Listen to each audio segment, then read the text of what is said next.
Hello students, BSc third year के सभी students का आज की फिजिक्स ऑनलाइन क्लास में स्वागत है। थर्ड ईयर वालों का टर्म पेपर चल रहा है अपना क्वांटम फिजिक्स का। इसमें फर्स्ट यूनिट अपनी चल रही है यूनिट फर्स्ट, डेवलपमेंट ऑफ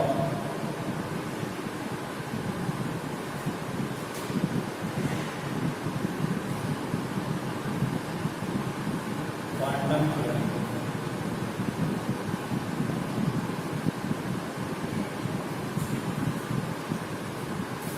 पिछली वीडियो में हमने फोटो इलेक्ट्रिक इफेक्ट पढ़ा था। आज फोटो इलेक्ट्रिक इफेक्ट की जो प्रकाश होता स्वभाव उसी को आगे और डिटेल से अपन पढ़ेंगे आगे।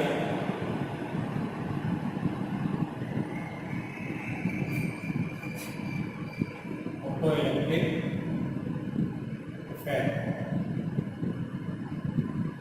पिछली वीडियो में पढ़ाया था आप लोगों को कि फोटो इलेक्ट्रिक इफेक्ट में जो प्रैक्टिकली एनालिसिस किया गया था, उस प्रैक्टिकली एनालिसिस में 5 मूल रिजल्ट्स निकले थे।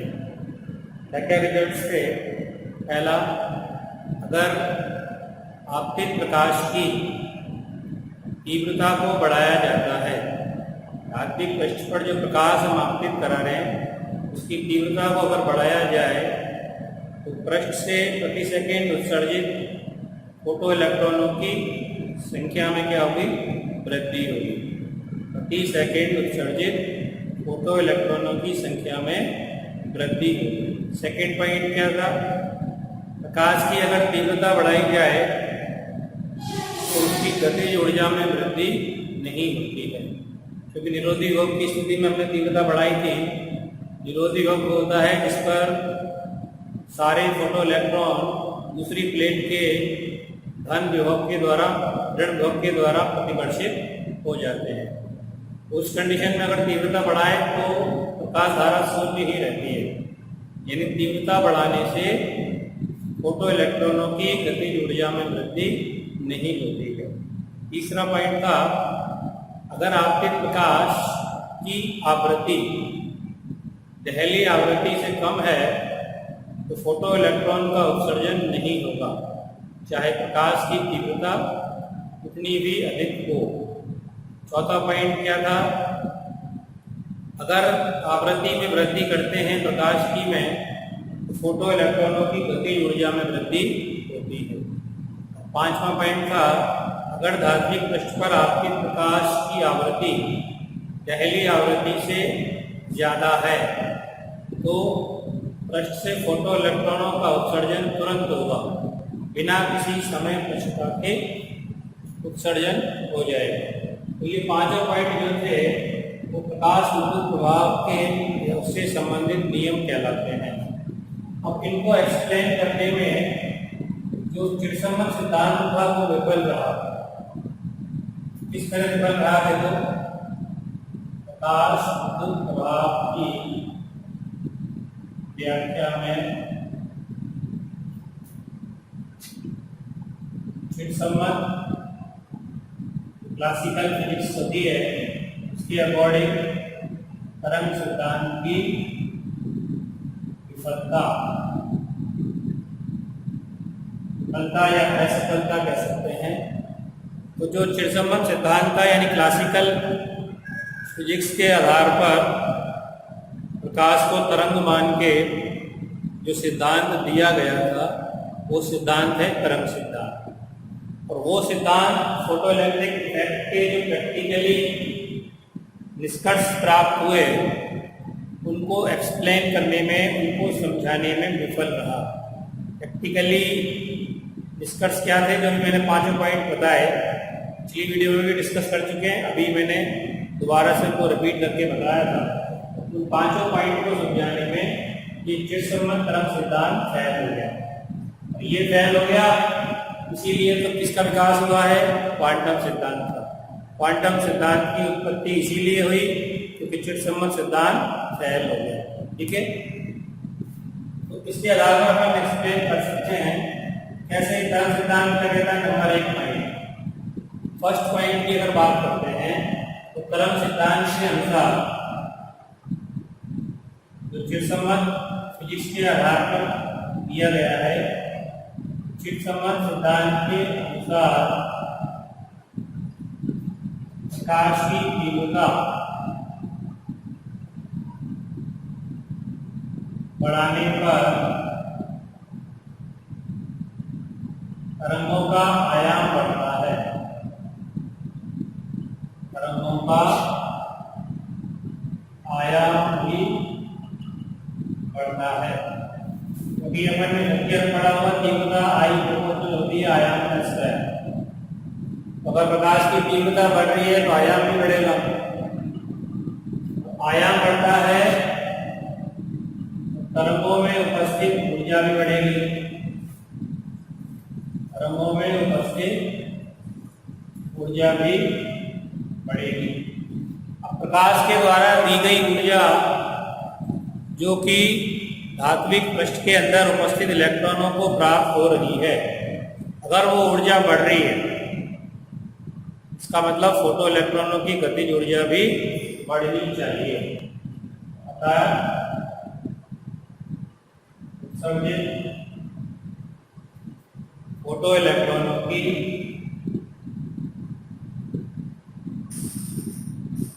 गतिज ऊर्जा भी बढ़नी चाहिए।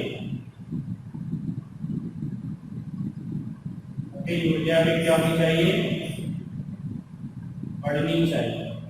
यदि प्रकाश की तीव्रता बढ़ाने पर फोटो इलेक्ट्रॉनों की गतिज ऊर्जा भी क्या होनी चाहिए? बढ़नी चाहिए। लेकिन प्रैक्टिकली रिसर्च से कह रहा है कि तीव्रता बढ़ाने से गतिज ऊर्जा नहीं बढ़ती। जो 5 पॉइंट अभी अपन ने डिस्कस किए, पहले भी डिस्कस किए प्रैक्टिकली रिजल्ट के आधार पर, तो 5 पॉइंटों में सेकंड पॉइंट का कि तीव्रता बढ़ाने पर गतिज ऊर्जा नहीं बढ़ती। लेकिन तरंग सिद्धांत कह रहा है कि तीव्रता बढ़ाने पर गतिज ऊर्जा बढ़नी चाहिए, और यहाँ नहीं हो रहा, ऊर्जा नहीं बढ़ रही, तो ये पहला पॉइंट, इसके आधार पर अपन तरंग सिद्धांत को विफल मानते। दूसरा पॉइंट, तरंग सिद्धांत के अनुसार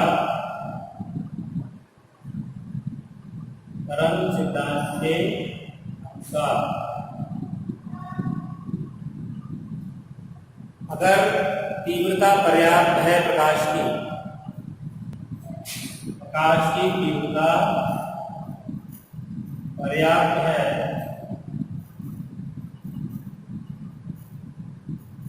तो आवृत्ति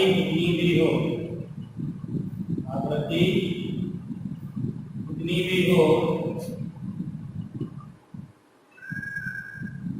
फोटो इलेक्ट्रॉनों का उत्सर्जन अवश्य होना चाहिए।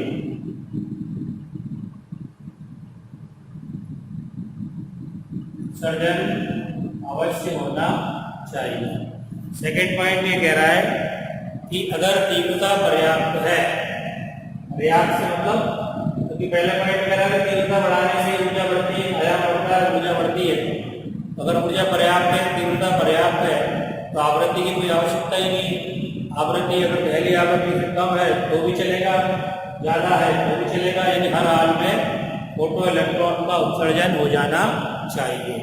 लेकिन प्रैक्टिकली रिजल्ट ये कह रहा है कि तीव्रता बढ़ाने से, एक तो तीव्रता बढ़ाने संख्या तो बढ़ी हुई है, क्या बढ़ रही है, लेकिन गतिज ऊर्जा नहीं बढ़ रही। लेकिन अगर पहली आवृत्ति से कम आवृत्ति का प्रकाश है तो तीव्रता कितनी भी अधिक हो, फोटो इलेक्ट्रॉन उत्सर्जन होगा ही नहीं। लेकिन ये कह रहा है कि तीव्रता अगर पर्याप्त है तो आवृत्ति भले पहली से कम हो या ज्यादा हो, उत्सर्जन हो जाना चाहिए। दोनों विरोधाभास की स्थिति हो गई, इसलिए भी तरंग सिद्धांत क्या है? विफल है, समझाने में, एक्सप्लेन करने में असफल हुआ। तीसरा जो पॉइंट है, तरंग सिद्धांत के अनुसार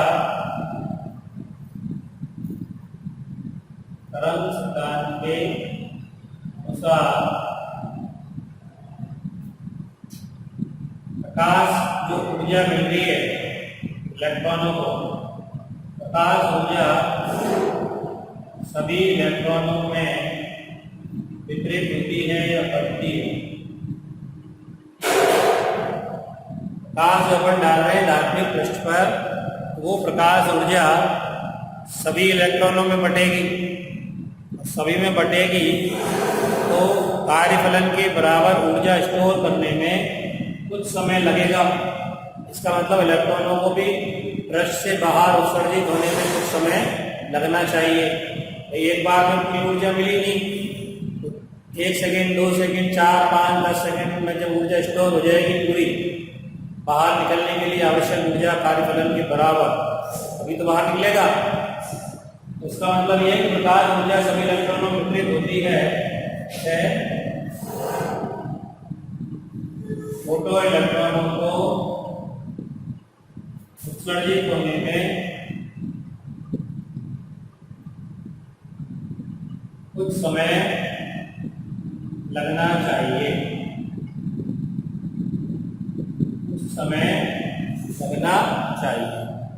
तो इसका मतलब ये कहना चाहता है कि प्रकाश के आपतित होने के कुछ समय बाद ही फोटो इलेक्ट्रॉन उत्सर्जित होने चाहिए। क्यों? क्योंकि जो प्रकाश के रूप में ऊर्जा मिल रही है वो सारे इलेक्ट्रॉनों में डिवाइड होगी, बटेगी, वितरित होगी।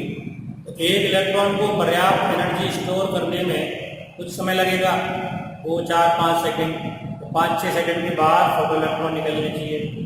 लेकिन जो हमने प्रैक्टिकली ऑब्जर्वेशन देखा है उसके अकॉर्डिंग समय लगता ही नहीं है। जैसे ही प्रकाश आपतित किया 10⁻⁻8 सेकेंड समय में ही फोटो इलेक्ट्रॉन उत्सर्जित हो जाते हैं, कोई समय पश्चिता होती ही नहीं है। अगर दहली आवृत्ति से अधिक आवृत्ति का प्रकाश है तो उसे ऊर्जा स्टोर करने की जरूरत नहीं है। तो इन तीनों पॉइंट के आधार पर अपन कह सकते हैं कि कुछ समय नहीं लगता। तो इन तीनों पॉइंट प्रकाश के तरंग सिद्धांत जो चिरसम्मत थ्योरी के आधार पर दिया गया था वो प्रकाश विद्युत प्रवाह के प्रायोगिक परिणामों को समझाने में असफल रहा। इसके असफल हो जाने के बाद ही क्वांटम सिद्धांत दिया गया और क्वांटम सिद्धांत इसको एक्सप्लेन करेगा। तो उसको अपन आइंस्टीन का समीकरण नहीं कर सकते हैं। आइंस्टीन का प्रकाश समीकरण, आइंस्टीन ने प्रकाश विद्युत समीकरण दिया है, किस आधार पर दिया है? क्वांटम सिद्धांत के आधार पर।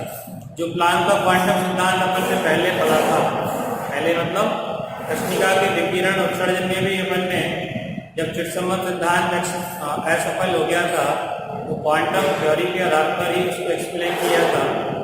उसी सिद्धांत के आधार पर ही आइंस्टीन ने भी सिद्धांत दिया। इस सिद्धांत के अकॉर्डिंग क्या होता है, जो प्रकाश ऊर्जा धात्विक पृष्ठ पर आपतित होगी वो ऊर्जा कंटिन्यूअस ना प्राप्त होकर एक निश्चित ऊर्जा के पैकेटों के रूप में प्राप्त होगी। ऊर्जा पैकेट को क्या बोलेंगे? फोटोन। जैसे अपन ने पहले भी क्वांटम सिद्धांत पढ़ा है, कृष्णिका के लिए भी प्लांक का क्वांटम सिद्धांत। तो प्लांक के क्वांटम सिद्धांत को ही फॉलो करते हुए आइंस्टीन ने माना कि किसी धात्विक पृष्ठ पर जब प्रकाश आपतित होगा तो प्रकाश की ऊर्जा फोटोनों के रूप में उस पृष्ठ के अंदर उपस्थित मुक्त इलेक्ट्रॉनों को प्राप्त होगी। एक फोटोन की कंप्लीट ऊर्जा एक ही इलेक्ट्रॉन को मिलेगी। जैसे मान लो 50 फोटोन आपतित हुए तो 50 फोटोनों की ऊर्जा 50 इलेक्ट्रॉनों को मिलेगी। और अगर वो फोटोन की ऊर्जा पर्याप्त है, कार्यफलन के बराबर है या उससे ज्यादा है, तुरंत इलेक्ट्रॉन उस ऊर्जा को ग्रहण करके पृष्ठ से उत्सर्जित हो जाएगा। ये कहना है किसका? आइंस्टीन का। आइंस्टीन के क्वांटम सिद्धांत का, आइंस्टीन की क्वांटम थ्योरी का। जो फोटोन जितने भी आपतित होंगे उतने ही इलेक्ट्रॉन उत्सर्जित होंगे। और फोटोन की ऊर्जा जो होती है वो कितनी होती है? पहले भी डिस्कस की है, E बराबर h/2, यानी आवृत्ति पर डिपेंड करेगी। तो इसके आधार पर अपन सारा सिस्टम कर सकते हैं। तो वैसे ही सिस्टम है जैसे पैकेट बढ़ते हैं ना, जैसे राहत केंद्र में बसे हो बाढ़ पीड़ित आग पीड़ित लोगों को, एक पैकेट एक ही आदमी को मिलेगा। बिस्किट का पैकेट मिलता है, उसको फाड़ के अलग अलग बांटने की नहीं है, पूरा पैकेट एक ही व्यक्ति को मिलेगा। खाने का पैकेट होता है, एक व्यक्ति को एक मिलेगा। तो ऐसे कैसे ही फोटोन होते हैं। फोटोन आपके जब होंगे तो एक फोटोन की कंप्लीट ऊर्जा एक ही इलेक्ट्रॉन को मिलेगी। इस कड़ी के अनुसार प्रकाश ऊर्जा धात्विक पृष्ठ पर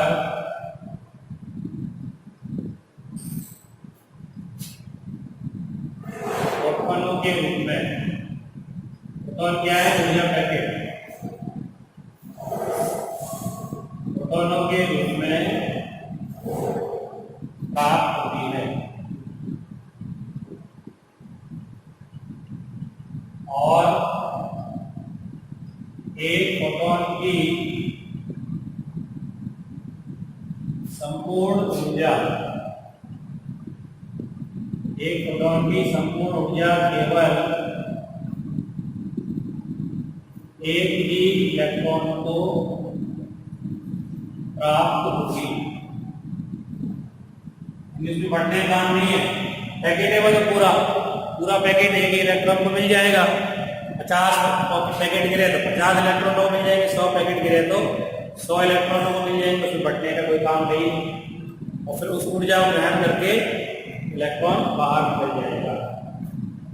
और अगर वो ऊर्जा कार्यफलन से ज्यादा है तो शेष ऊर्जा गति ऊर्जा के रूप में काम आएगी।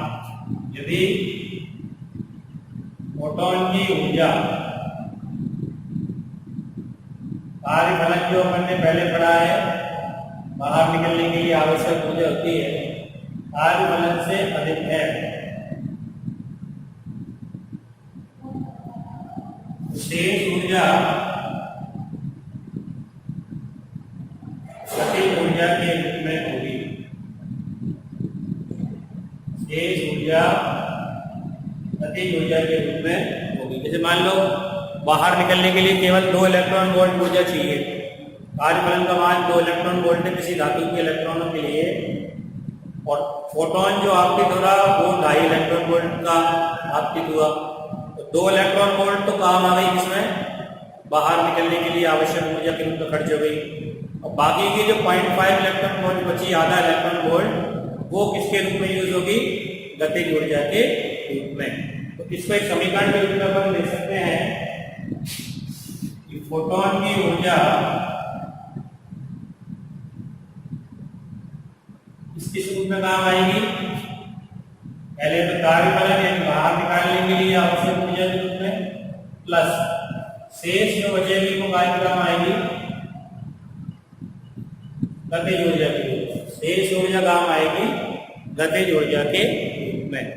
इसका मतलब फोटोन की ऊर्जा पर लिखते हैं h न्यू, कार्यफलन को लिखते हैं W0, गतिज ऊर्जा होगी ½ मैक्सिमम कह सकते हैं, मैक्सिमम गतिज ऊर्जा है। h न्यू बराबर W0 प्लस ½ मैक्सिमम। यदि फोटोन की ऊर्जा कार्यफलन के बराबर है तो, यदि फोटोन की ऊर्जा केवल के बराबर है, कार्यफलन के बराबर है, यानी जैसे किसी धात्विक पृष्ठ के लिए 2 इलेक्ट्रॉन वोल्ट है कार्यफलन, तो फोटोन भी 2 इलेक्ट्रॉन वोल्ट के आपके हो रहे हैं केवल, तो क्या हुआ? इसका मतलब ऊर्जा को लेकर केवल बाहर निकल सकते हैं, पृष्ठ पर पड़े रहेंगे, आगे चलेंगे नहीं, दौड़ेंगे नहीं, भागेंगे नहीं, क्योंकि उनके पास पर्याप्त एनर्जी गति ऊर्जा के रूप में नहीं है, तो केवल बाहर निकल सकते हैं। यदि फोटोन की ऊर्जा केवल कार्यफलन के बराबर है तो कार्यफलन W0 दिखा रहे हैं, फोटोन की ऊर्जा कितनी है? h0, क्योंकि न्यूनतम आवृत्ति कितनी है? दहली आवृत्ति। न्यूनतम आवृत्ति क्या है? दहली आवृत्ति। दहली आवृत्ति के बराबर जो ऊर्जा है, दहली आवृत्ति पर जो फोटोन की ऊर्जा है वो कार्यफलन के बराबर है। जो कार्यफलन की वो न्यूनतम ऊर्जा है जिसको प्राप्त करके इलेक्ट्रॉन पृष्ठ के बाहर आ सकता है। W0 बराबर h0 हो गया। एच न्यू बराबर कर सकते हैं H nu 0 plus half N V maximum square. H nu 0 H nu बराबर H nu 0 plus half N V maximum square. अब इससे क्या होगा, समीकरण क्या बन गया पूरा ये एच न्यू बराबर हो गया H nu 0 plus half N B maximum बदल लिया है न्यू माइनस न्यू 0 बराबर half N B maximum square. ये आइंस्टीन का प्रकार यही लिख लें half N B maximum square बराबर एच न्यू माइनस ये half N B maximum square जो है पहले बताया था मैंने किसके बराबर होता है टीवी 0 के बराबर। विरोधी योग की स्थिति में half N B maximum square किसके बराबर होता है, क्योंकि half N B maximum square बराबर कर सकते हैं ईवी 0। समीकरण को ऐसे लिख सकते हैं ईवी 0 बराबर एच यू माइनस दोनों ही रूप में समीकरण क्या कहलाएगा, ऐसे रूप में लिख लो चाहे इस रूप में लिख लो। आइंस्टीन का प्रकाश विद्युत समीकरण है आइंस्टीन का प्रकाश विद्युत समीकरण कहलाता है। बी 0 का मान हम निकाल सकते हैं बी 0 बराबर एच अपॉन ई को नीचे लिया यू बदल U minus H upon E U 0 Y बराबर एम एक्स प्लस सी समीकरण के फिर लें एन की जगह हो गया एच अपॉन ई आर होगा एक्स की जगह यू और सी की जगह ये पूरा वक्त जो पहले भी बनाया था यू और विरोधी योग में सरल ले भी आएगा इस तरह से यू 0 से स्टार्ट होकर पहले ही बताया था मैंने आवृत्ति बढ़ने के साथ विरोधी योग का संख्यात्मक मान बढ़ता है। अब इस समीकरण के आधार पर अपन प्रकाश वैद्युत उत्सर्जन संबंधी जो भी नियम है उन सबको एक एक करके एक्सप्लेन करेंगे। समीकरण इतना है क्या, half N B maximum square बराबर एच यू माइनस यू 0। इसके आधार पर अपन एक्सप्लेन करते हैं,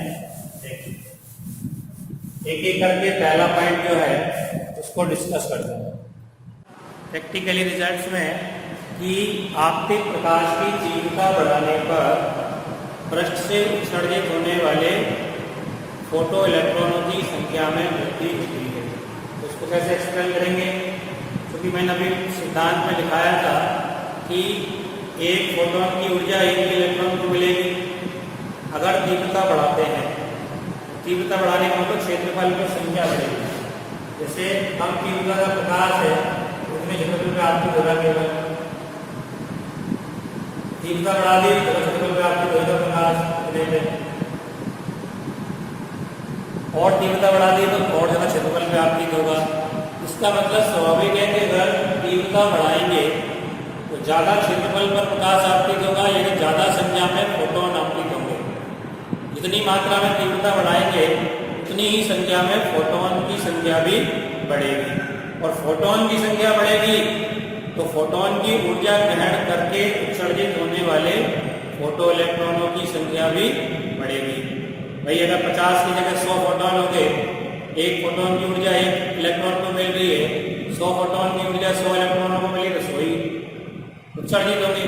पहला पॉइंट क्लियर हो गया, तीव्रता बढ़ाने पर फोटोनों की संख्या बढ़ती है, इसलिए पृष्ठ से उत्सर्जित होने वाले फोटो इलेक्ट्रॉनों की संख्या भी बढ़ जाएगी। दूसरा पॉइंट उसमें था कि प्रकाश की तीव्रता बढ़ाने से उत्सर्जित होने वाले फोटो इलेक्ट्रॉनों की गतिज ऊर्जा नहीं बढ़ती है। क्यों बढ़ेगी गतिज ऊर्जा? तो गतिज ऊर्जा समीकरण के अनुसार डिपेंड करती है न्यू आवृत्ति पर, तीव्रता पर डिपेंड नहीं है, डिपेंड करती है आवृत्ति पर। दूसरा पॉइंट क्लियर हो गया। तीव्रता बढ़ाने से आवृत्ति में कोई फर्क पड़ता नहीं है, इसलिए गतिज ऊर्जा में भी कोई वृद्धि नहीं होगी। थर्ड पॉइंट क्या था? अगर प्रकाश दहली आवृत्ति से कम आवृत्ति का है, अगर प्रकाश दहली आवृत्ति से कम आवृत्ति का है तो तीव्रता कितनी भी अधिक हो, फोटो इलेक्ट्रॉन का उत्सर्जन नहीं होगा। उसको पहले से एक्सप्लेन कर सकते हैं, ये समीकरण ग्राफ द्वारा। यदि आवृत्ति म्यू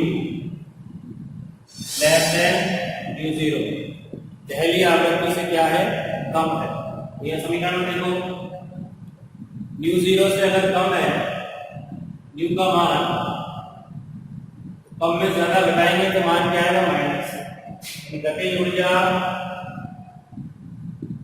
कैसी प्राप्त होगी? नेगेटिव। और नेगेटिव गतिज ऊर्जा होती नहीं है, नेगेटिव गतिज ऊर्जा कभी होती नहीं है। नेगेटिव गतिज ऊर्जा नहीं होती, इसका मतलब फोटो इलेक्ट्रॉन कभी निकलेंगे ही नहीं, उनका बाहर उत्सर्जन होगा ही नहीं। तो थर्ड पॉइंट क्लियर हो गया। अगर प्रकाश दहली आवृत्ति से कम का है तो फोटो इलेक्ट्रॉन उत्सर्जन नहीं होंगे। चौथा पॉइंट क्या था उसमें? चौथा पॉइंट था प्रकाश की आवृत्ति बढ़ाने पर उत्सर्जित फोटो इलेक्ट्रॉनों की गतिज ऊर्जा में वृद्धि होगी। सीधा सीधा ले लो समीकरण ये रहा, गतिज ऊर्जा half M V square time depend है आवृत्ति u पर, ये कांस्टेंट है, ये कांस्टेंट है। इसका मतलब ये है कि अगर आवृत्ति बढ़ेगी u का मान बढ़ेगा, आवृत्ति बढ़ेगी u का मान बढ़ेगा, हर एक फोटोन की ऊर्जा जो कि E बराबर क्या होती है hν, वो बढ़ेगी। स्वाभाविक है कि जो बाहर इलेक्ट्रॉन निकलेगा उसकी गतिज ऊर्जा भी बढ़ेगी, क्योंकि टोटल ऊर्जा जो उसकी फोटोन की काम आ रही है कार्यफलन प्लस गतिज ऊर्जा। अब आवृत्ति बढ़ रही है तो फोटोन की ऊर्जा बढ़ रही है। जैसे कार्यफलन मान लो 2 इलेक्ट्रॉन वोल्ट है, तुमने 3 का कराया, 1 इलेक्ट्रॉन वोल्ट गतिज ऊर्जा में काम आएगी। 4 इलेक्ट्रॉन वोल्ट का करा दिया तो 2 इलेक्ट्रॉन वोल्ट, फोटोन की ऊर्जा बढ़ रही है। तो आवृत्ति बढ़ाने पर उत्सर्जित फोटो इलेक्ट्रॉनों की गतिज ऊर्जा में वृद्धि होगी। तो ये चौथा पॉइंट हो गया कि आवृत्ति बढ़ाने से पृष्ठ से उत्सर्जित होने वाले फोटो इलेक्ट्रॉनों की गतिज ऊर्जा में वृद्धि होती है। 4 पॉइंट क्लियर हो गए। अब इसके बाद 5वां पॉइंट क्या था? 5वां पॉइंट है कि अगर प्रकाश दहली आवृत्ति से अधिक आवृत्ति का है, अगर दहली आवृत्ति से अधिक आवृत्ति का प्रकाश होगा तो कार्यफलन से ज्यादा होगी ऊर्जा, क्योंकि दहली आवृत्ति पर जो फोटोन की ऊर्जा है E बराबर hν0, वो किसके बराबर है? कार्यफलन के बराबर, भी बताया था मैंने। अगर उससे ज्यादा आवृत्ति का प्रकाश डालते हैं तो इसका मतलब फोटोन की ऊर्जा कार्यफलन से ज्यादा है, और जब कार्यफलन से ज्यादा होगी तो क्या होगा? इलेक्ट्रॉन निकलेंगे तुरंत। रुकने का सवाल क्या है? क्योंकि अभी मैंने सिद्धांत में बताया है एक फोटोन की ऊर्जा केवल एक ही इलेक्ट्रॉन को प्राप्त होती है। एक फोटोन की ऊर्जा केवल एक ही इलेक्ट्रॉन को प्राप्त होती है। अगर वो ऊर्जा कार्यफलन से ज्यादा है तो समय लेने की आवश्यकता ही कहां पड़ेगी? अभी छठवें सिद्धांत में बताया उसमें ऊर्जा बढ़ती है, लेकिन यहाँ बढ़ने का सवाल ही नहीं है। एक पैकेट पूरा एक को ही मिलेगा, और अगर वो पैकेट पर्याप्त है, पर्याप्त एनर्जी का है, बाहर निकलने के लिए आवश्यक ऊर्जा से ज्यादा है, तो समय लगने का कोई सवाल ही नहीं, तुरंत फोटो इलेक्ट्रॉन उत्सर्जित हो जाएंगे। ये वैसे ही जैसे खाना खाने जाते हो ना दावत में, एक तो तरीका ये होता है कि सबको अलग अलग बांटो। पहले सबको रसगुल्ला बांट दिया, कचौड़ी, खीर, पूड़ी, सब्जी, फिर रायता, पूरी थाली भरने में कुछ समय लगेगा। खाना स्टार्ट करने में भी 4-5 मिनट बाद खाना स्टार्ट कर सकते हैं, समय लगेगा।